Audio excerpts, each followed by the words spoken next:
Valencia, Venezuela, 1823.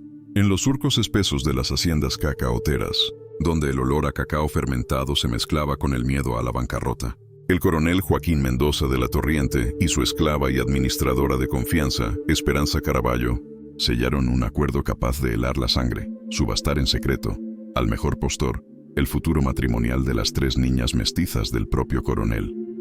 La meta era una sola: salvar una fortuna hecha trizas por la guerra de independencia. Lo que ninguno midió fue el precio moral de esa decisión. Aquel pacto, cocinado entre libros contables y culpas mal disimuladas, terminaría pulverizando para siempre el blasón de los Mendoza de la Torriente y convertiría su apellido en advertencia y leyenda del siglo XIX venezolano. Aquí comienza esta crónica. Una hacienda llamada Santa Esperanza, con patios de cal y canto, fuentes de mármol venidas de ultramar y salones que alguna vez exhibieron lienzos europeos. Un escenario que, tras años de saqueos y bloqueos, se había quedado sin brillo, sin esclavos, sin mercados, y con deudas que tocaban a la puerta como un pelotón de fusilamiento. Joaquín, veterano de campañas napoleónicas, alto y marcial, miraba el derrumbe como quien asiste a su propio juicio. Esperanza, mulata de mirada lúcida, formada a retazos por monjas y por la administración diaria, llevaba el pulso de la finca con una mezcla de rigor y audacia que había evitado desastres antes. Entre ambos, un secreto a voces sostenía la fachada: 3 niñas a las que en público llamaban huérfanas protegidas por caridad cristiana y que, en privado, eran hijas del coronel y de Esperanza. Isabela, Carmen y Mercedes. 3 infancias puestas sin saberlo en el tablero de una negociación imposible, en un país que recién estrenaba república mientras arrastraba los grilletes morales de la colonia. Aquí, en ese cruce de ruinas económicas y silencios calculados, nace la decisión que lo cambiará todo. 823. La Gran Colombia acaba de alzarse sobre los escombros del orden colonial, pero en los valles de Carabobo la realidad es otra. Trochas militares, cosechas arrasadas y una economía en respiración asistida. La Hacienda Santa Esperanza, más de 3.000 hectáreas de cacao que antes olían a moneda fuerte, ya no era el emporio que dictaba precios en Valencia, sino un gigante herido. La casona principal, con patios enmarcados por arquerías, fuentes de mármol traídas desde España y retratos europeos que intentaban mantener la ilusión de grandeza, se fue vaciando pieza a pieza para financiar la causa realista. Del viejo esplendor quedaban ecos. Joaquín Mendoza de la Torriente, a sus 45 años, era un oficial de porte rígido y mirada cansada, veterano de las guerras napoleónicas, que llegó a Venezuela en 1810 para servir a la corona y terminó atrapado por una guerra larga que diluyó su capital, su prestigio y su fe en el mañana. Saqueos, plantaciones incendiadas, cuadrillas de esclavos fugados a filas libertadoras, acreedores con cuentas detalladas. Todo se le vino encima como una luz. Y a ese derrumbe público se sumaba un fantasma privado. Sin heredero varón legítimo, doña Isabel de Espínola. Su esposa había muerto de fiebre amarilla en 1820. Su linaje descansaba, paradójicamente, en 3 niñas mestizas nacidas de su relación con Esperanza Caraballo. Esperanza, mulata de 32 años, forjada entre la disciplina de un convento caraqueño y el rigor de la contabilidad rural, era mucho más que propiedad. Hablaba español, francés e inglés. Llevaba libros con exactitud de relojero y negociaba con la astucia de quien conoce cada pliegue del mercado. Lo que comenzó en 1815 como imposición del sistema esclavista mutó, con los años y las urgencias, en una sociedad tácita. Él sostenía la fachada aristocrática, ella, la maquinaria real de la hacienda. Entre ambos, el secreto más delicado: Isabela, de 8, piel clara y maneras que la hacían pasar por española si el vestido acompañaba. Carmen, de 6, mestizaje evidente y una belleza que prometía imponerse. Mercedes, de 4, la más oscura y chispeante, un imán natural para las miradas. En los corredores se las presentaba como huérfanas amparadas por caridad. En la trastienda, todos sabían la verdad y callaban por conveniencia. Con los mercados cerrados por el bloqueo, las deudas apremiando y la mano de obra desfondada, las cuentas ya no cuadraban. En noches de humedad espesa, sobre la mesa donde se calculaban cosechas y se firmaban pagarés, empezó a deslizarse una idea que cruzaba la última frontera: convertir el futuro de esas 3 niñas en la tabla de salvación de Santa Esperanza. Una noche de marzo, mientras las velas se consumían entre libros contables y papeles de deuda, Esperanza rompió el silencio que oprimía la estancia. «Mi coronel», dijo con voz firme pero cargada de angustia, «si no hallamos una solución en 3 meses, perderemos todo. La hacienda, la casa, hasta el apellido». Joaquín, con el ceño surcado de impotencia, replicó: «¿Y qué propones que hagamos, Esperanza? No queda nada que vender». Ella, mirando los registros con la frialdad del cálculo, soltó la idea que estremecería su destino. «Nos queda lo más valioso, aquello que nadie puede embargarnos: nuestras hijas». El coronel, sobresaltado, la observó incrédulo, pero Esperanza continuó, despojándose del «mi coronel» y hablándole como igual. «Míralo con claridad, Joaquín. Son niñas hermosas, inteligentes, con sangre española. En Caracas o La Guaira hay comerciantes acaudalados dispuestos a pagar fortunas por asegurarse un matrimonio con una dama de origen aristocrático. No las venderíamos como esclavas. Aseguraríamos su porvenir». Él, desgarrado entre la moral y la desesperación, intentó aferrarse a una justificación. «No es tan distinto de los matrimonios arreglados entre familias nobles. Solo más explícito». La semilla estaba sembrada. Durante semanas, la pareja debatió condiciones. Los compradores debían demostrar solvencia para tratarlas como damas. Los matrimonios no se consumarían hasta los 16 años. Las niñas permanecerían en la hacienda bajo educación refinada y los pagos serían en 2 partes, mitad al firmar, mitad al casarse. Aquellas cláusulas, revestidas de aparente prudencia, no lograban ocultar la monstruosidad del acuerdo, pero la desesperación, más fuerte que la conciencia, terminó doblegando las últimas resistencias. En una sofocante noche de abril de 1823, en el despacho del coronel, entre copas de brandy y miradas vacías, Joaquín Mendoza y Esperanza Caraballo sellaron el pacto que los marcaría para siempre: convertir a sus propias hijas en moneda de rescate. Sellado el acuerdo, comenzó una fase aún más perturbadora: la planificación meticulosa de una transacción que debía parecer respetable. Esperanza, con la misma precisión con que calculaba cosechas, diseñó una estrategia para presentar la subasta como una inversión matrimonial legítima. Sabía que en las ciudades cercanas abundaban comerciantes enriquecidos por la guerra, ansiosos de prestigio y vínculos con familias de abolengo. Si lograba convencerlos de que aquellas niñas mestizas, educadas como aristócratas, eran una oportunidad exclusiva, el dinero fluiría.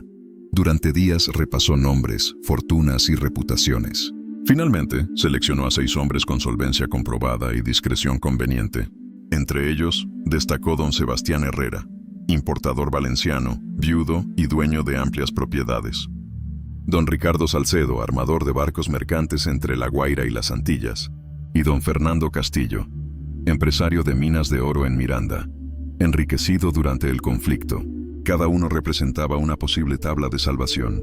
La aproximación sería gradual. En vez de hablar de dinero, Esperanza organizó encuentros sociales donde los comerciantes conocieran a las niñas sin sospechar el propósito real.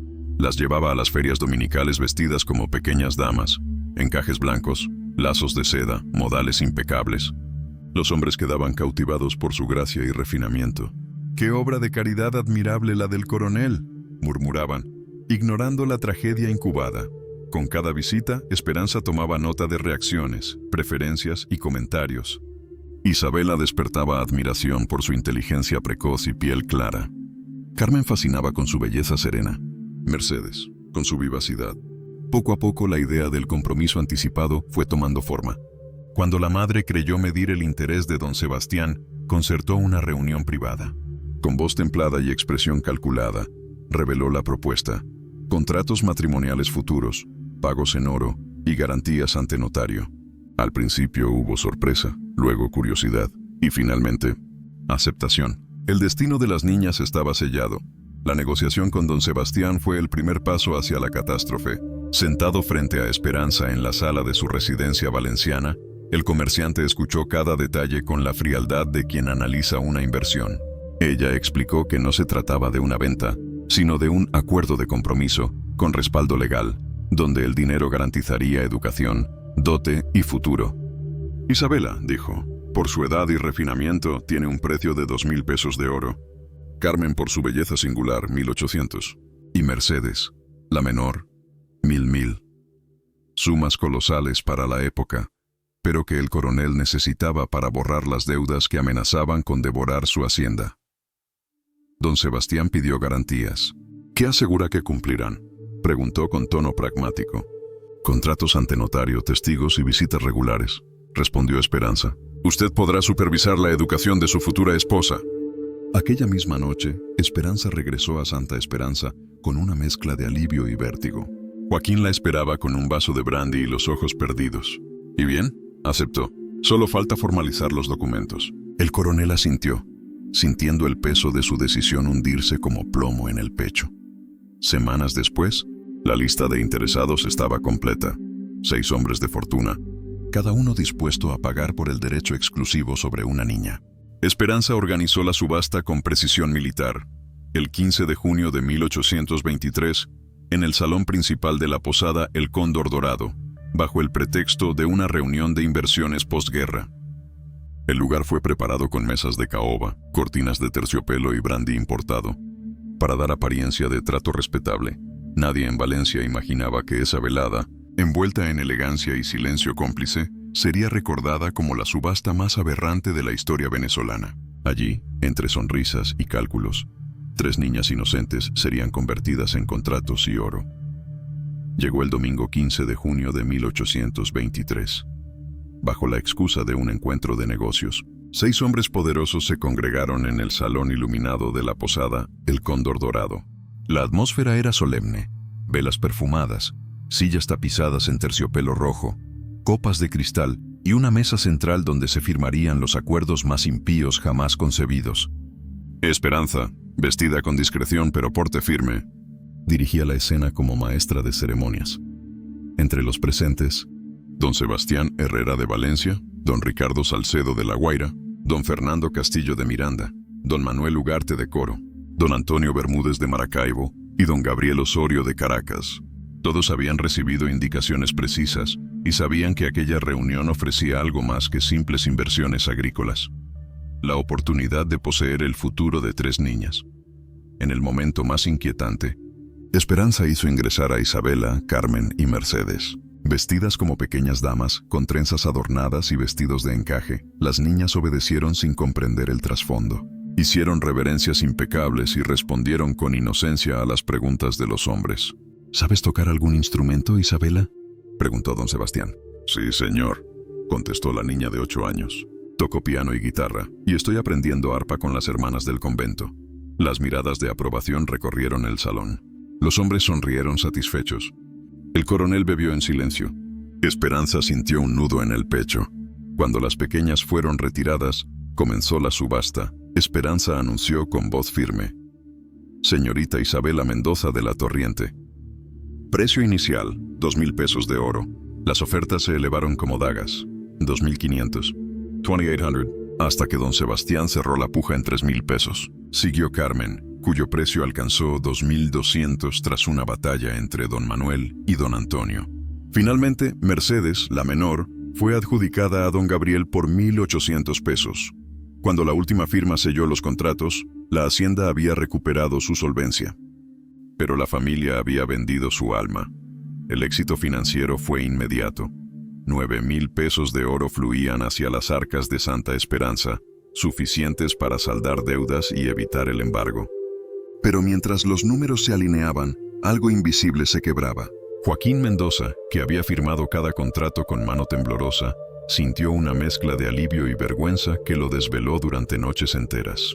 Esperanza, por su parte, trató de convencerse de que había hecho lo correcto. Al menos estarán protegidas, educadas y con un futuro asegurado. Se repetía, sin lograr acallar la voz interior que le recordaba que las había convertido en moneda de cambio. Los 6 compradores regresaron a sus ciudades con documentos sellados y derechos exclusivos sobre niñas que aún jugaban con muñecas. Desde entonces, las puertas de la hacienda comenzaron a abrirse cada domingo alterno para recibir visitas cuidadosamente programadas. Cada hombre tenía autorización para supervisar la educación de su futura esposa y contribuir a su formación. Así, don Sebastián llegaba desde Valencia con regalos importados y partituras francesas para Isabela. Don Manuel enviaba maestros de danza para Carmen, y don Gabriel, fascinado con la dulzura de Mercedes, mandaba bordados, dulces y cuentos ilustrados. La hacienda, antes vacía de vida, empezó a llenarse de tutores, profesores y lecciones, pero lo que parecía refinamiento escondía una nueva forma de servidumbre. Las niñas, aún sin comprender el sentido de aquellas visitas, comenzaron a perder la espontaneidad. Isabela hablaba como adulta. Carmen preguntaba por qué debía casarse con un extraño. Mercedes jugaba, pero ya intuía que algo no era normal. El coronel, aunque más tranquilo económicamente, evitaba mirarlas a los ojos. Y Esperanza, al observarlas ensayar modales de damas y aprender idiomas que ellas no habían pedido, comprendió que el precio de salvar la hacienda era demasiado alto. Habían hipotecado la infancia de sus hijas. Con el paso de los meses, la hacienda Santa Esperanza se transformó en un internado de lujo, pero bajo una sombra insoportable. Las tres hermanas vivían rodeadas de maestros y obligaciones. Isabela, la mayor, debía estudiar piano, francés y etiqueta. Carmen, danza y literatura. Mercedes, labores domésticas y bordado fino. Cada jornada estaba minuciosamente planificada, como si fueran damas adultas preparadas para cumplir un destino que no habían elegido. Los domingos, las visitas de sus prometidos alteraban el ambiente. Don Sebastián Herrera llegaba con perfumes franceses y vestidos de seda para Isabela. La niña lo recibía con cortesía, aunque su sonrisa parecía aprendida. «Cuando seas mi esposa», le decía él mientras paseaban por los jardines, «vivirás en una casa grande, con sirvientes y comodidades». Isabela bajaba la mirada y respondía, «Sí, don Sebastián, será hermoso». Pero en su interior no entendía por qué un hombre tan mayor hablaba de un matrimonio que ella no deseaba. Carmen, de apenas 6 años, comenzó a cuestionar a su madre. «Mamá Esperanza, ¿por qué don Manuel dice que voy a ser su esposa?» «¿Y qué es ser esposa?». La mujer, sin palabras, solo la abrazaba y desviaba la conversación hacia sus estudios. Mercedes, aún pequeña, aceptaba los regalos de don Gabriel sin sospechar la realidad detrás de sus sonrisas. La casa, antes llena de risas infantiles, se tornó un espacio tenso, medido, donde la inocencia fue sustituida por reglas y silencios. Joaquín Mendoza evitaba quedarse a solas con sus hijas. No soportaba ver reflejada en sus ojos la culpa que lo perseguía. Esperanza, por su parte, empezó a tener pesadillas en las que las veía caminando hacia altares vacíos, tomadas de la mano de extraños. El oro había traído estabilidad, pero había destruido el alma de la familia. A finales de 1823, la tensión dentro de Santa Esperanza era ya un rumor constante. Lo que en un principio se presentó como un trato pragmático, se había convertido en una cadena invisible. Las niñas, antes libres de correr entre los cacautales, ahora eran prisioneras de un futuro impuesto. Isabela, con apenas 9 años, mostraba una madurez inquietante. Hablaba en frases medidas, revisaba sus cuadernos como si fueran contratos y apenas reía. Carmen, más sensible, comenzó a tener pesadillas y a esconderse cada vez que escuchaba los cascos del caballo de don Manuel Ugarte acercarse. Mercedes, aunque todavía conservaba algo de alegría, preguntaba con inocencia por qué los visitantes le llamaban «mi futura esposa». Las diferencias entre los hombres se hicieron evidentes. Don Sebastián presumía haber pagado la suma más alta y exigía una educación refinada para Isabela. Don Manuel se impacientaba si Carmen no dominaba los pasos de vals. Y don Gabriel, más indulgente, mostraba gestos de afecto hacia Mercedes, aunque su presencia no dejaba de ser perturbadora. Una tarde de diciembre, durante una reunión convocada para evaluar el progreso de las niñas, los compradores discutieron con furia. «Está mal criando a Isabela», acusó don Manuel. «Una esposa debe ser obediente». «Pagamos por derechos distintos», replicó don Sebastián con arrogancia. «Usted no tiene voz en mi inversión».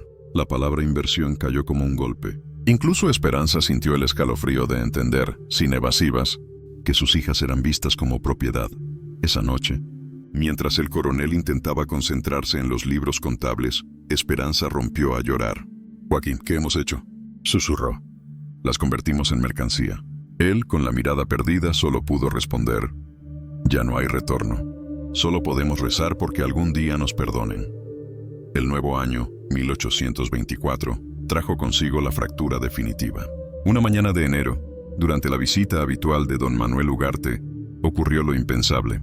Carmen, de apenas 7 años, estaba practicando un vals en el salón cuando el hombre, satisfecho con sus progresos, comentó con tono posesivo. Serás la esposa más elegante de Coro. La niña se detuvo en seco, los ojos llenos de lágrimas. No quiero ser esposa de nadie, gritó. Quiero quedarme aquí con mamá Esperanza y papá Joaquín. El estallido fue como un relámpago en medio de años de silencio. Carmen corrió a su habitación, se escondió bajo la cama y lloró durante horas, negándose a salir hasta que aquel visitante se marchara. Sus gritos atrajeron a Isabela y Mercedes, que terminaron sollozando junto a ella, contagiadas por el miedo y la confusión. Esperanza quedó paralizada. Por primera vez vio el daño que su decisión había sembrado.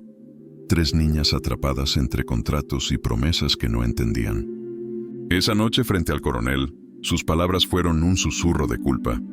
Tal vez aún podamos devolver el dinero. Perder la hacienda, pero salvarlas a ellas.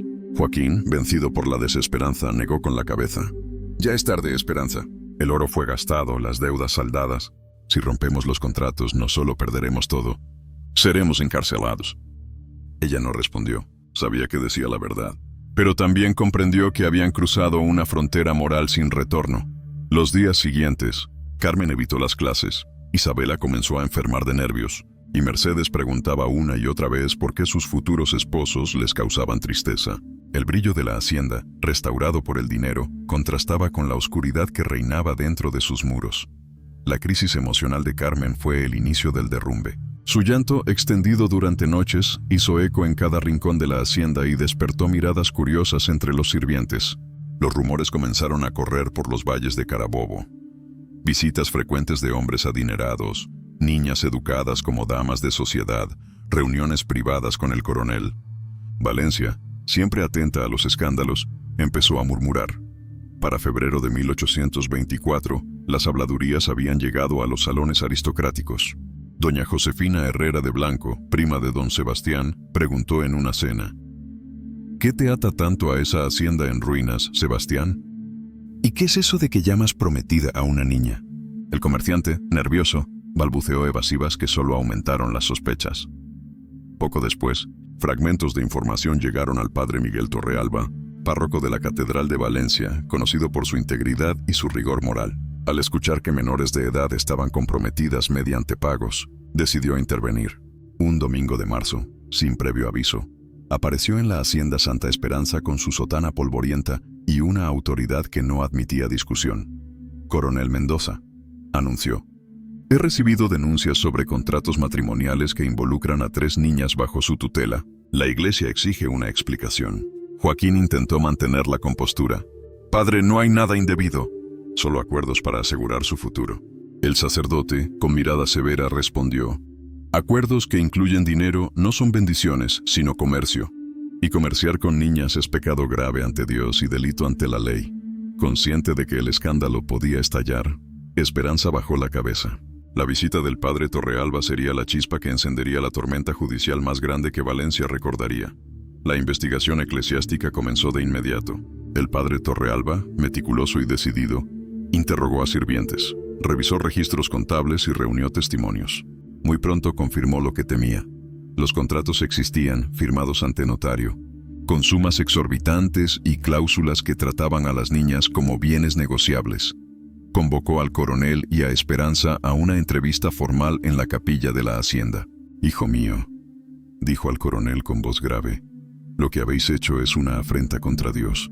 El matrimonio es un sacramento, no una mercancía». Joaquín, hundido, intentó justificar su acto. «Padre, la miseria nos cercaba. Quise asegurarles un porvenir digno. Sin dinero, habrían quedado desamparadas». El sacerdote, implacable, replicó: «Ninguna necesidad justifica el pecado de vender la inocencia». Luego habló con Esperanza, quien apenas podía sostener la mirada. «He sido esclava, padre», susurró. «Creí que estaba dándoles libertad. Les diste cadenas nuevas», respondió él con compasión, pero con firmeza. «Cadenas forjadas por el oro». Finalmente, quiso escuchar a las niñas. Isabela, con apenas 9 años, explicó: «Me dijeron que cuando cumpla 16 años me casaré con don Sebastián porque él pagó por mí. ¿Y tú lo deseas?», preguntó el sacerdote. La niña vaciló, bajó los ojos y respondió en voz baja: «No lo sé. Los adultos dicen que es lo mejor». Aquellas palabras bastaron para que el padre Torrealba comprendiera la magnitud del daño. Su informe fue contundente. Estos contratos constituyen una forma de esclavitud matrimonial que degrada la dignidad humana y viola la ley de Dios. Ordenó su anulación inmediata, la devolución del dinero y advirtió que, de no cumplirse, elevaría el caso ante las autoridades civiles. La tormenta estaba por desatarse. La condena eclesiástica cayó como un trueno sobre Valencia. En su dictamen, el padre Torrealba calificó los contratos como una profanación del sacramento matrimonial y exigió su anulación inmediata bajo amenaza de excomunión y denuncia ante la justicia civil. El escrito fue leído en voz alta frente al coronel y Esperanza, quienes escucharon con el alma encogida. «Tienen 30 días», advirtió el sacerdote, «para devolver cada moneda y romper esos pactos impíos. Si no lo hacen, enfrentarán cargos de trata de menores y corrupción del sacramento». El impacto fue devastador. Joaquín comprendió que su intento de salvación había sellado su ruina definitiva. Pasó noches enteras sin dormir, contemplando los campos de cacao que ya no podían redimirlo. Esperanza, por su parte, cayó en un silencio sombrío. La culpa la consumía más que cualquier castigo. Los compradores reaccionaron de formas dispares. Don Sebastián Herrera, arrogante, proclamó: «He pagado un precio justo por un contrato legal. Ningún cura me arrebatará mi inversión». Don Gabriel Osorio, en cambio, bajó la cabeza. «Padre, me equivoqué. Cancelaré el acuerdo y renunciaré a mi dinero». Otros vacilaron, temerosos del escándalo. Pero el daño ya era público. En las tertulias de Valencia, Caracas y La Guaira, la historia de las niñas subastadas corría de boca en boca, teñida de indignación y asombro. Las familias aristocráticas murmuraban horrorizadas, mientras los periódicos locales pedían una investigación ejemplar. El padre Torrealba, fiel a su palabra, presentó la denuncia ante el Tribunal de Valencia. Así comenzó la investigación criminal más escandalosa de la joven república. El nombre Mendoza de la Torriente, antes sinónimo de poder y nobleza, se convirtió en el emblema de una vergüenza nacional. En abril de 1824, los ecos del escándalo llegaron a los tribunales. El juez don Carlos Mendizábal, magistrado de la Corte Superior de Valencia y veterano de las guerras de independencia, asumió el caso al reconocer su gravedad moral y social. Con órdenes firmadas y escoltas armados, los funcionarios irrumpieron en la hacienda Santa Esperanza. Coronel Joaquín Mendoza de la Torriente, declaró el alguacil mayor, queda arrestado por los delitos de trata de menores, corrupción del sacramento matrimonial y contratos de esclavitud infantil. El coronel pálido no ofreció resistencia. Detrás de él, Esperanza Caraballo fue también detenida, sus manos temblorosas pero sin lágrimas. Sabía que el castigo era inevitable. Los 6 compradores fueron arrestados en sus respectivas ciudades. Las noticias se propagaron con velocidad fulminante. En Caracas, La Guaira y Maracaibo, las familias influyentes comentaban entre susurros la caída de una de las casas más antiguas del país. El juicio comenzó en mayo de 1824 y desde el primer día se convirtió en un espectáculo público. La sala estaba abarrotada. Aristócratas curiosos, periodistas, religiosos y campesinos querían presenciar cómo se juzgaba a quienes habían tratado a 3 niñas como mercancía. El fiscal Ramón Yepes presentó una acusación devastadora, con pruebas irrefutables, los contratos firmados, los montos exactos, los testimonios de los compradores y las palabras de las niñas. «Señores del tribunal», declaró con voz firme, «este proceso no solo juzga a unos individuos, sino a una sociedad que permitió que la desesperación corrompiera su conciencia». En el estrado, Joaquín y Esperanza escuchaban cabizbajos, conscientes de que su destino y el de su apellido estaba sellado. La opinión pública exigía justicia. La República naciente, ansiosa de mostrar su compromiso con los nuevos valores, no podía permitirse indulgencia, y el testimonio de las niñas sería el golpe final. El momento más estremecedor del juicio llegó cuando las 3 niñas fueron llamadas a declarar. La sala quedó en silencio absoluto mientras Isabela, de apenas 9 años, subía al estrado guiada por una monja del convento. Su voz, dulce pero firme, resonó como un eco de inocencia rota. «¿Sabías lo que significaba estar prometida con don Sebastián?», preguntó el juez Mendizábal con tono compasivo. «Al principio no, señor juez», respondió la niña, «pero mamá Esperanza me explicó que él había pagado dinero para que yo fuera su esposa cuando creciera». «¿Y cómo te hacía sentir eso?». «Me daba miedo», dijo bajando la mirada. «Don Sebastián decía que yo era suya, como si me hubiera comprado». El murmullo del público fue inmediato. Muchas mujeres en la sala lloraban. Luego fue el turno de Carmen, quien apenas entendía el significado de sus palabras. «Solo quería jugar con mis hermanas», confesó. «No quiero ser esposa de nadie». Finalmente, Mercedes, la más pequeña, no alcanzó a responder. Se limitó a abrazar a la monja y llorar desconsoladamente. El testimonio de las niñas destruyó cualquier intento de defensa moral. El fiscal aprovechó ese momento para denunciar. Aquí no hubo caridad ni previsión. Hubo comercio, codicia y una monstruosa cosificación de la niñez. El abogado defensor, intentando salvar al coronel, argumentó que los contratos eran versiones extremas de compromisos matrimoniales nobles, práctica común en Europa. El juez replicó con dureza: «Ninguna tradición justifica convertir a un ser humano en objeto de compraventa». El público estalló en aplausos y gritos de «¡Justicia!». Aquel día, el caso dejó de ser un simple proceso. Se transformó en símbolo de una nación que empezaba a repudiar los pecados heredados del viejo orden colonial. El tribunal continuó escuchando testimonios que revelaban la magnitud moral del crimen. Cuando Esperanza Caraballo fue llamada al estrado, la sala entera contuvo el aliento. Su rostro mostraba años de culpa comprimidos en un solo instante. ¿Reconoce usted haber participado voluntariamente en la organización de una subasta donde sus hijas fueron vendidas como futuras esposas?, preguntó el juez Mendizábal con severidad. «Sí, señor juez», respondió con voz quebrada. «Lo hice creyendo que era la única manera de asegurarles un futuro digno». El magistrado frunció el ceño. ¿Entiende que eso constituyó una forma de esclavitud infantil? Esperanza levantó la mirada y dijo una frase que heló a todos. «He sido esclava toda mi vida. Pero ahora sé que convertí a mis hijas en esclavas de mi desesperación». El público quedó en silencio absoluto. Aquella confesión sincera destruyó las últimas defensas morales del caso. Luego, los 6 compradores fueron llamados uno por uno. Don Sebastián Herrera, altivo, declaró: «Pagué un precio justo por un acuerdo legal. Era una inversión». Don Gabriel Osorio, por el contrario, bajó la cabeza y murmuró: «Fui cegado por la codicia. No hay justificación posible». El fiscal aprovechó cada palabra para reforzar la acusación. «No estamos ante un error aislado, sino ante un sistema podrido que mercantiliza la inocencia». Durante 3 meses, las pruebas y testimonios acumularon un peso irrefutable. El tribunal debía dar un ejemplo. La joven república esperaba una sentencia que marcara un antes y un después en la protección de los niños. Finalmente, tras semanas de audiencias, el juez Mendizábal pronunció la sentencia que quedaría grabada en la historia de Venezuela. Su voz resonó firme en la sala repleta. El coronel Joaquín Mendoza de la Torriente es hallado culpable de trata de menores y de establecer contratos de esclavitud matrimonial. Se le condena a 20 años de prisión y a la confiscación total de sus bienes, que serán destinados a un fondo de protección infantil. Un murmullo recorrió el público mientras el juez continuaba. Esperanza Caraballo, aun siendo esclava, participó voluntariamente en los hechos. Se le condena a 15 años de prisión. Luego se dirigió a los 6 compradores, sus rostros descompuestos, por haber adquirido derechos sobre menores de edad mediante pago monetario. Quedan condenados a penas de entre 10 y 15 años, según su grado de implicación y remordimiento. Finalmente, el juez miró a las 3 niñas, sentadas junto a una monja.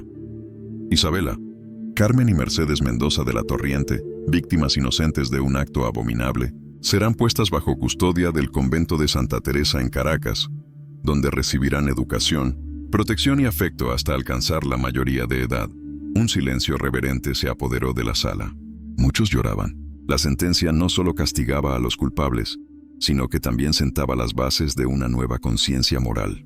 Por primera vez, el Estado reconocía públicamente la dignidad y los derechos de la infancia, marcando un quiebre definitivo con las sombras del viejo orden colonial. La sentencia sacudió a toda Venezuela. Los periódicos de Caracas, Valencia y La Guaira dedicaron portadas enteras al caso, calificándolo como el escándalo más infame de la nueva república. Las familias aristocráticas, acostumbradas a los matrimonios arreglados por conveniencia, se vieron forzadas a mirar sus propias prácticas con horror y vergüenza. El apellido Mendoza de la Torriente, antaño símbolo de nobleza y poder, se convirtió en sinónimo de depravación y codicia. La hacienda Santa Esperanza fue confiscada por el Estado y transformada en una escuela para niñas huérfanas, financiada con los bienes incautados a la familia y a los compradores. En la entrada, una placa rezaba: «En memoria de Isabela, Carmen y Mercedes, víctimas de la ambición humana. Que su dolor no sea olvidado. El juicio también provocó un cambio profundo en la Iglesia Católica, que reforzó sus normas sobre el matrimonio. Se prohibieron los compromisos matrimoniales con menores. Se exigió consentimiento libre y maduro. Se establecieron tribunales eclesiásticos dedicados a la protección infantil. Mientras tanto, en prisión, el coronel Joaquín Mendoza se consumía entre la culpa y la locura. Repetía sin cesar: solo quise salvar la hacienda. Solo quise salvar el apellido. Esperanza Caraballo, en su celda, lloraba cada noche. Por primera vez comprendía que la esclavitud más cruel no siempre lleva cadenas. A veces nace del miedo, la pobreza y el amor mal entendido. El caso no solo destruyó una familia, sino que encendió la chispa de una nueva conciencia social, que empezaba a reconocer que ningún niño debía ser tratado como propiedad. Con el paso de los años, el eco del juicio se transformó en legado legal y moral. En 1825, el Congreso de la Gran Colombia promulgó la Ley de Protección de Menores Mendoza, inspirada directamente en el caso de las tres hermanas. Esta ley establecía principios revolucionarios para su tiempo: prohibición absoluta de cualquier contrato matrimonial que implicara pagos o beneficios económicos, edad mínima de 18 años para compromisos y matrimonios, consentimiento libre y documentado de ambas partes, sanciones severas para quienes intentaran comercializar a menores. La Iglesia Católica también implementó reformas internas. El padre Torrealba, convertido en obispo, impulsó la creación de tribunales especializados para supervisar compromisos matrimoniales y evitar abusos. Su labor fue reconocida en todo el continente. Mientras tanto, en el convento de Santa Teresa, las tres hermanas crecieron bajo un entorno de amor, disciplina y educación. Isabela, la mayor, mostró una madurez precoz y una vocación clara: dedicar su vida a proteger a otras niñas.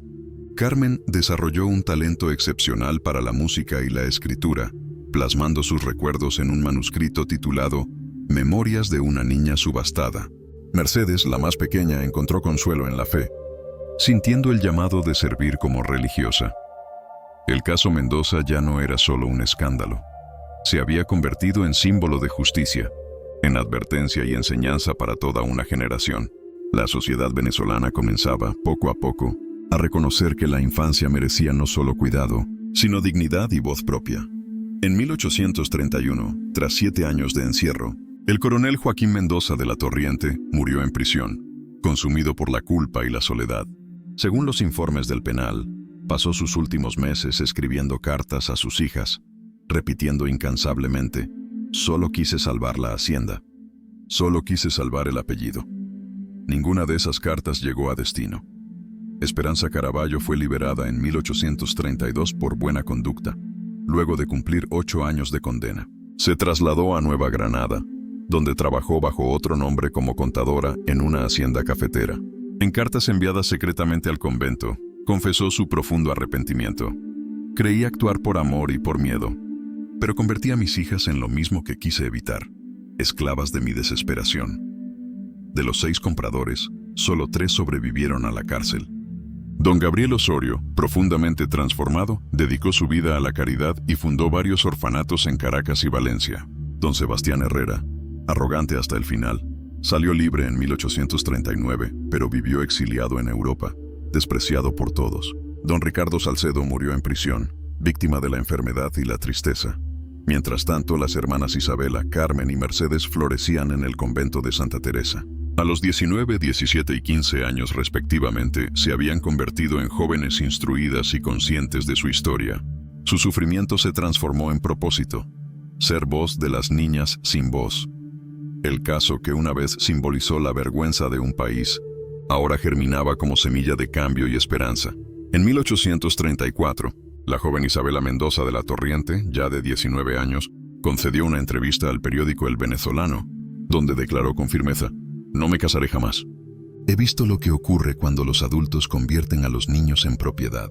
Mi vida estará dedicada a asegurar que ninguna niña viva lo que nosotras vivimos. Cumplió su palabra. Isabela se convirtió en directora asistente de la Escuela Santa Esperanza, fundada en los terrenos confiscados de su antigua hacienda. Allí formó generaciones de niñas huérfanas en valores de libertad, educación y dignidad. Carmen, de 17 años, destacó como escritora y compositora. Su obra, Memorias de una niña subastada, comenzó a circular en manuscritos copiados a mano, narrando con valentía su experiencia infantil. Conmovió a toda Venezuela y se transformó en una pieza clave para las reformas sociales de su tiempo. Mercedes, la menor, encontró en la fe el refugio que necesitaba. Decidió prepararse para tomar los votos religiosos y dedicar su vida al servicio de las más vulnerables. En esas 3 vidas se reflejaba la redención de una tragedia. Las niñas que habían sido tratadas como objetos se transformaban ahora en símbolos vivos de resistencia, educación y justicia. A su alrededor, una nación entera comenzaba a comprender que la infancia debía ser sagrada, protegida no por la caridad, sino por leyes y principios inquebrantables. La historia de las hermanas Mendoza ya no era solo una herida. Se había vuelto una llama de conciencia para toda una generación. Mientras las hermanas reconstruían sus vidas, el eco del escándalo continuaba transformando a la sociedad venezolana. La Ley de Protección de Menores Mendoza inspiró reformas en toda la Gran Colombia y pronto otros países siguieron su ejemplo. En Ecuador, Perú y Chile se adoptaron legislaciones similares que prohibían los matrimonios arreglados con menores y castigaban toda forma de comercialización infantil. La Iglesia, movida por la valentía del padre Torrealba, reforzó sus normas. Ningún sacerdote podía bendecir matrimonios donde existieran indicios de coacción o interés económico. Además, se crearon tribunales eclesiásticos dedicados a investigar abusos contra menores. El convento de Santa Teresa se convirtió en un símbolo nacional. Su escuela, dirigida por Isabela, ofrecía educación gratuita a huérfanas y niñas pobres. Allí no solo se enseñaban letras y oficios, sino también derechos humanos, valores y conciencia social. En la entrada, una placa de bronce recordaba a Isabela, Carmen y Mercedes Mendoza de la Torriente, cuya inocencia sacrificada abrió los ojos de una nación. Que su dolor sea siempre advertencia y esperanza. Con el tiempo, periodistas, juristas y religiosos comenzaron a citar el caso como referente moral. Las hermanas, sin buscarlo, se convirtieron en figuras emblemáticas de la justicia infantil. De aquella tragedia había nacido un legado que cambiaría para siempre la forma en que Venezuela y América Latina concebían la niñez. No como posesión, sino como vida sagrada digna de respeto y libertad. En 1840, con 25 años, Isabela ofreció un testimonio público que conmovió a todo el país. Ante una multitud reunida en Caracas, declaró: "Nosotras sobrevivimos gracias a la intervención de la Iglesia y del Estado. Pero, ¿cuántas niñas más fueron vendidas en silencio? ¿Cuántas siguen siendo tratadas como propiedad bajo el disfraz del deber familiar?". Sus palabras fueron publicadas en los principales periódicos y se convirtieron en un manifiesto por los derechos de la infancia. A partir de ese discurso, comenzaron a surgir asociaciones civiles dedicadas a la protección de menores y a la denuncia de matrimonios forzados. Carmen, por su parte, trabajaba intensamente en la redacción final de su obra, Memorias de una niña subastada, un relato desgarrador que exponía sin reservas la codicia y el miedo que destruyeron a su familia. Su libro, publicado en 1845, se transformaría en un documento histórico y en la base de futuras leyes sobre infancia y educación.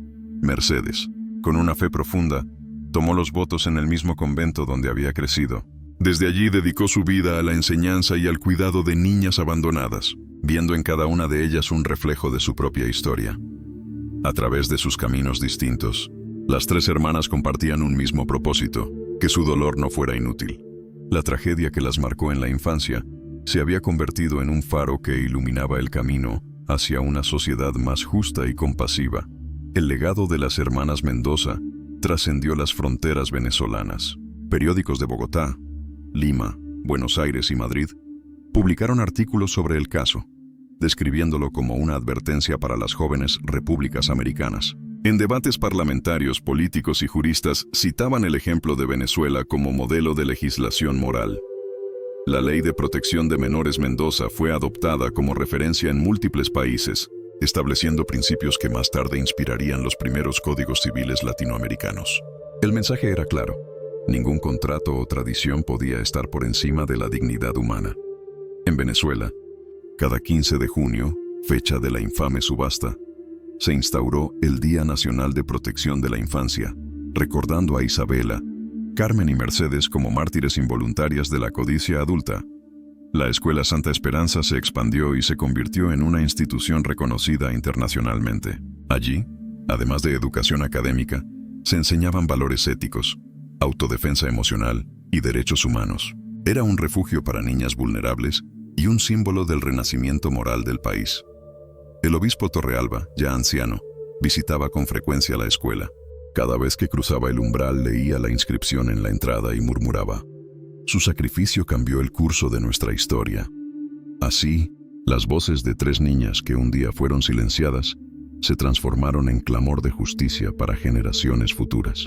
En 1845, con la publicación de Memorias de una niña subastada, Carmen Mendoza conmocionó a la sociedad venezolana. Su libro narraba con una sinceridad devastadora los miedos, confusiones y humillaciones vividas durante su infancia, cuando fue tratada como un objeto de transacción. La obra se convirtió en un éxito inmediato y fue traducida al francés, inglés y portugués, expandiendo su mensaje por toda América y Europa. Críticos y líderes sociales reconocieron el texto como una de las primeras denuncias escritas sobre el abuso infantil en el mundo hispano. Sus páginas encendieron debates en universidades, parroquias y congresos, impulsando nuevas leyes de protección. Mientras tanto, Isabela consolidaba su labor educativa en la Escuela Santa Esperanza, que ya acogía a más de 200 niñas. Bajo su dirección, el centro se convirtió en un modelo pedagógico. Las alumnas aprendían no solo letras y oficios, sino también su valor como personas libres e iguales ante Dios y la sociedad. Mercedes, ya como hermana religiosa, enseñaba catequesis y música, transmitiendo fe y consuelo a quienes habían sido abandonadas o maltratadas. Juntas, las 3 hermanas se transformaron en símbolos vivos de redención y justicia. Su historia, nacida del dolor más profundo, había germinado en una semilla de esperanza que guiaba a toda una nación hacia un futuro donde la infancia era sagrada y la dignidad inviolable. Con el paso de los años, el ejemplo de las hermanas Mendoza inspiró la creación de nuevas instituciones dedicadas a la defensa de los niños. En 1848, el gobierno fundó el Instituto Nacional de Protección Infantil, cuyo lema, grabado en piedra, decía: «Nunca más una niña será tratada como moneda de cambio». Isabela, reconocida como pionera en educación y derechos infantiles, fue invitada a impartir conferencias en Caracas y Valencia. En cada discurso recordaba que la verdadera libertad de una nación comienza en la protección de sus hijos. «La pobreza no puede justificar la venta de una vida», decía con firmeza. «Un país que traiciona a sus niños está condenado a repetir su miseria». Carmen, convertida en escritora influyente, continuó publicando ensayos sobre justicia social y educación femenina. Sus textos eran estudiados en conventos y escuelas como material de formación moral. Mercedes, desde su vida consagrada, lideraba un pequeño orfanato dentro del convento, donde enseñaba música, bordado y oración. Para ella, cada niña era una promesa de luz que debía ser cuidada con ternura y respeto. La sociedad venezolana había cambiado profundamente. Lo que comenzó como un escándalo judicial se transformó en una revolución ética. Las antiguas prácticas coloniales de matrimonios forzados se extinguieron, y las familias comenzaron a comprender que el amor verdadero nunca nace del miedo ni del comercio. Hacia 1850, las hermanas Mendoza eran vistas como figuras emblemáticas de la nueva moral republicana. Su historia se enseñaba en escuelas y universidades como ejemplo de los peligros de la codicia y la desesperación. La Escuela Santa Esperanza, dirigida por Isabela, fue reconocida oficialmente por el Estado como Institución Nacional de Educación y Amparo Infantil, convirtiéndose en un modelo para todo el país. Isabela continuaba dedicando su vida al servicio de las niñas, rechazando cualquier reconocimiento personal. Decía con humildad: «No buscamos gloria sino justicia. Que nuestra historia sea advertencia, no adorno». Carmen, ya adulta y respetada escritora, viajó por varias ciudades dictando charlas sobre derechos de la infancia y educación de la mujer. Su voz, firme y compasiva, despertaba conciencia en una sociedad que aún sanaba las heridas del pasado colonial. Mercedes, desde su vocación religiosa, acompañaba a niñas huérfanas y madres solteras, enseñando que el perdón y la fe pueden transformar la culpa en propósito. El obispo Torrealba, ya anciano, visitó la escuela una última vez antes de su muerte. Al ver a las niñas jugando libres en los patios donde antes hubo dolor, exclamó: «El pecado de unos pocos se convirtió en la salvación de muchos». Aquel lugar, Antaño símbolo de esclavitud y comercio, era ahora santuario de libertad y aprendizaje. La historia de las hermanas Mendoza se había transformado en un himno de redención nacional. En los años siguientes, el mensaje de las hermanas Mendoza se extendió más allá de Venezuela. Delegaciones de Colombia, Perú y Chile visitaban la Escuela Santa Esperanza para estudiar su modelo educativo, centrado en la dignidad humana, la educación integral y la igualdad de género. Isabela, con paciencia y sabiduría, compartía su experiencia. Educar a una niña es levantar una nación, repetía siempre. Porque donde hay justicia para la infancia, hay futuro para todos. La fama de Carmen como escritora cruzó océanos. Su libro Memorias de una niña subastada fue leído en universidades europeas y citado en debates sobre la abolición del trabajo infantil. En una carta publicada en Madrid, una profesora escribió: «Cada página es una herida abierta que clama por justicia. Ningún legislador debería ignorarla». Mientras tanto, Mercedes, ya conocida como Hermana María de la Esperanza, lideraba una comunidad religiosa dedicada a rescatar niñas víctimas de abandono y violencia. Su serenidad y ternura la convirtieron en un faro espiritual para muchas. El caso Mendoza, que en 1823 había sido símbolo de vergüenza, era ahora recordado como el nacimiento de una nueva conciencia moral. De una tragedia nacieron leyes, escuelas y vocaciones que transformaron el rostro de una nación.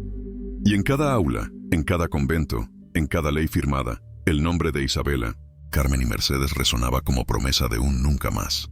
Hacia 1855, las hermanas Mendoza eran reconocidas en toda la región como guardianas de la infancia. Sus nombres aparecían en periódicos, conferencias y sermones como símbolo de lucha y esperanza. El gobierno venezolano, en un acto solemne, declaró a Isabela Mendoza de la Torriente maestra benemérita de la nación, por su labor incansable en la educación y defensa de los derechos de las niñas. Isabela, fiel a su humildad, respondió: «No acepto este honor por mí, sino por cada niña que fue silenciada. Que este reconocimiento sea para todas las voces que aún esperan justicia». Carmen, ya consagrada como escritora y pensadora social, fundó una pequeña editorial dedicada exclusivamente a publicar obras educativas y testimonios sobre infancia, pobreza y dignidad. Su objetivo era claro: romper el silencio que había permitido tantos abusos. Mercedes, desde su comunidad religiosa, continuaba acogiendo a niñas abandonadas, enseñándoles no solo a leer y rezar, sino también a reconocerse como hijas amadas de Dios, dignas de respeto y libertad. El antiguo nombre de la familia, que alguna vez simbolizó vergüenza, ahora evocaba compasión y justicia. En Venezuela y en otros países latinoamericanos se empezaron a levantar monumentos, escuelas y orfanatos con el nombre Mendoza de la Torriente, recordando que del dolor puede nacer la luz más pura. La memoria de aquella subasta infame no se borró, pero fue transformada en una lección eterna, que ningún acto de desesperación puede justificar la pérdida de la inocencia. En 1860, al cumplirse casi 4 décadas de la tragedia, el país organizó una gran ceremonia en la Escuela Santa Esperanza para conmemorar el impacto del caso Mendoza. Asistieron autoridades civiles, eclesiásticas y delegaciones internacionales. Frente al edificio, se inauguró un monumento de mármol blanco con 3 figuras femeninas entrelazadas, simbolizando a Isabela, Carmen y Mercedes como guardianas de la niñez. Durante el acto, Isabela, ya madura y de mirada serena, pronunció un discurso que hizo llorar a todos. No buscamos venganza, sino memoria, porque recordar es proteger. Nuestra historia no debe olvidarse jamás, para que ningún padre, madre o gobernante vuelva a poner precio a la inocencia. Carmen, con su libro convertido en obra de referencia en América y Europa, fue homenajeada por escritores y juristas que reconocieron en ella una voz profética. Mercedes, vestida con su hábito, bendijo el monumento mientras oraba por todas las niñas del mundo. Aquel día, el eco de su historia se sintió como un renacer colectivo. Venezuela, que un día las condenó al dolor, ahora las honraba como símbolos de justicia, educación y fe. Y en cada rincón del país, maestros, madres y sacerdotes repetían las palabras grabadas al pie del monumento. Nunca más una niña será tratada como objeto. Nunca más el hambre justificará la esclavitud. Así, la tragedia se había transformado en promesa nacional. A medida que avanzaba la segunda mitad del siglo XIX, la historia de las hermanas Mendoza se convirtió en parte del alma moral de Venezuela. Su caso comenzó a enseñarse oficialmente en las escuelas como ejemplo de transformación y justicia. Los niños aprendían no solo fechas y leyes, sino el valor sagrado de la dignidad humana. Isabela, ya en sus últimos años, continuó dirigiendo la escuela con una serenidad que inspiraba respeto. A menudo caminaba por los patios observando a las niñas jugar libres, sonriendo con la certeza de que su sacrificio no había sido en vano. Decía con frecuencia a sus alumnas: «Vosotras sois la prueba de que Dios puede hacer florecer la vida incluso en la tierra del dolor». Carmen, consolidada como una de las primeras escritoras sociales del continente, viajó a Bogotá y Lima, donde impartió conferencias sobre educación y derechos femeninos. Su obra seguía siendo reeditada y su mensaje influía en legisladores y maestros. Mercedes, dedicada al servicio en su orfanato, era conocida por su ternura y fe inquebrantable. Muchos decían que su sola presencia transmitía paz. Mientras tanto, la Ley Mendoza seguía expandiéndose como modelo jurídico.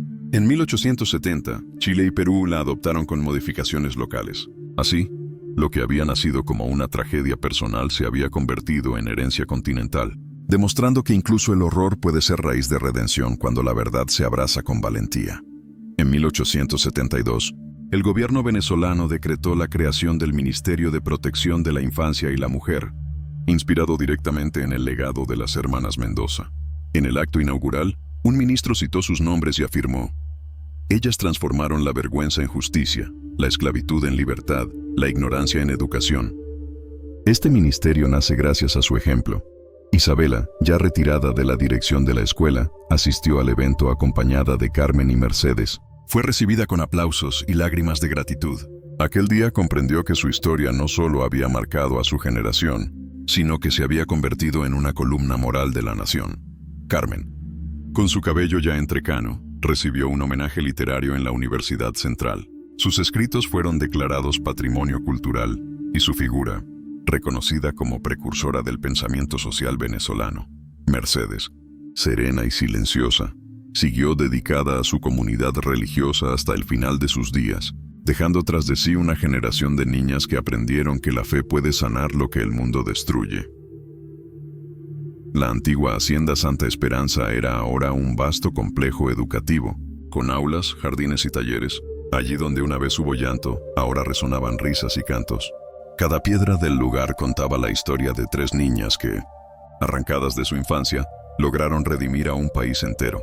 En 1878, a los 63 años, Isabela Mendoza de la Torriente partió en paz, rodeada de antiguas alumnas y religiosas que la consideraban una madre. Sus últimas palabras fueron un susurro lleno de gratitud. Dios tomó nuestra vergüenza y la convirtió en semilla de justicia. Que nunca se olvide. Su funeral fue multitudinario. Asistieron maestros, políticos, monjas y niñas de toda Venezuela. En su honor, el gobierno decretó 3 días de duelo nacional y cambió oficialmente el nombre de la escuela a Instituto Nacional Isabela Mendoza, convirtiéndola en el principal centro de formación infantil del país. Carmen, profundamente afectada, escribió un emotivo artículo titulado La voz de mi hermana, publicado en los principales diarios. En él expresaba: «Ella nos enseñó que la libertad nace del conocimiento y que el amor verdadero no posee, sino que protege». Mercedes, ya con edad avanzada, continuó sus labores religiosas, llevando consigo la memoria de sus hermanas como faro de consuelo. El legado de Isabela no murió con ella. Cada aula, cada ley, cada niña protegida llevaba su huella. Su historia, antes símbolo de dolor, era ahora emblema de esperanza eterna. La nación entera reconocía que, gracias a 3 niñas vendidas por desesperación, había nacido una conciencia nueva que jamás permitiría repetir aquel pecado. Tras la partida de Isabela, Carmen dedicó sus últimos años a recopilar documentos, cartas y testimonios del caso, con la intención de dejar un registro histórico completo. En 1882, publicó su última obra, Crónicas de Santa Esperanza, donde narraba no solo la tragedia, sino también la transformación social que siguió. El libro fue adoptado por el Ministerio de Educación como lectura obligatoria en escuelas, para que cada generación recordara que la justicia nace de la memoria. Carmen falleció en 1885, a los 60 años, rodeada de sus alumnas y de su hermana Mercedes, quien rezó por su alma con lágrimas y gratitud. En su tumba, colocaron una frase escrita por ella misma. Contamos nuestra historia no por dolor, sino por amor a los que vendrán.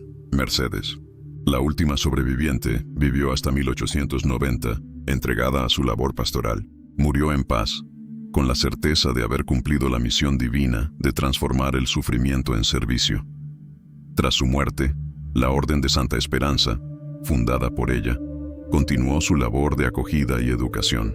El convento donde crecieron las hermanas se convirtió en santuario histórico, visitado por viajeros y estudiosos que querían conocer el lugar donde 3 niñas, víctimas de una injusticia, se convirtieron en pilares de una nueva moral. Sus nombres quedaron grabados para siempre en la historia de Venezuela como símbolos de redención y justicia eterna. A finales del siglo XIX, la historia de Isabela, Carmen y Mercedes Mendoza de la Torriente ya era parte esencial de la identidad moral venezolana. Escuelas, plazas y orfanatos llevaban sus nombres. Cada año, el 15 de junio, el país conmemoraba el Día Nacional de la Infancia Libre, en honor a las 3 hermanas que transformaron una tragedia en luz.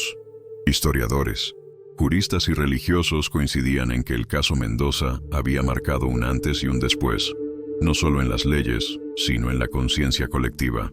Venezuela, que un día permitió que la desesperación justificara el pecado, aprendió a colocar a la niñez en el centro de su justicia y su fe. En el convento de Santa Esperanza, donde aún resonaban sus pasos, se conservaban sus pertenencias, manuscritos y retratos. Las niñas que estudiaban allí aprendían su historia como ejemplo de valor, fe y perdón. Con el tiempo, su legado trascendió fronteras y siglos. Su lucha inspiró a nuevas generaciones de educadores, activistas y legisladores que continuaron defendiendo la voz de los más pequeños. Así, lo que comenzó como un acto de desesperación en 1823 se convirtió en una revolución moral que cambió para siempre el destino de una nación. Y en cada aula, en cada oración y en cada ley que protege a un niño, resuena su mensaje eterno: la inocencia no se vende, la infancia se honra.